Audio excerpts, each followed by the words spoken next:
Gram staining is a laboratory technique used to distinguish bacteria into two groups, gram-positive and gram-negative. Here's the step-by-step procedure. Asterisk reagents needed asterisk.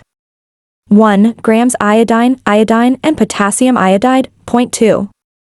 Crystal violet, primary stain, 0.3. Ethanol, 95%, or acetone, 0.4. Counterstain, safranine or fuchsin, asterisk procedure asterisk. 1. Preparation. Prepare a bacterial smear on a glass slide. Fix the smear by passing it through a flame 2 to 3 times or using a slide warmer. 2. Primary staining, crystal violet. Apply 1 to 2 drops of crystal violet to the smear. Let it sit for 1 minute. 3. Iodine treatment, grams iodine. Apply 1 to 2 drops of grams iodine to the smear. Let it sit for 1 minute. 4. Decolorization.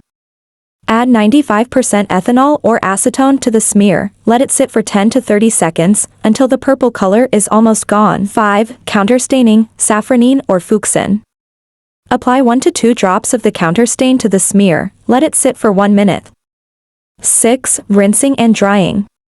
Rinse the slide with water. Dry it with a clean towel or air dry. Examine the slide under a microscope using oil immersion 100x, asterisk interpretation asterisk, gram-positive bacteria, retain the purple color, crystal violet, and appear blue-violet, gram-negative bacteria, lose the purple color and take up the counterstain. Safranine or fuchsin, appearing pink or red. Note, the timing of each step is crucial, and the procedure may vary slightly depending on the specific laboratory protocol.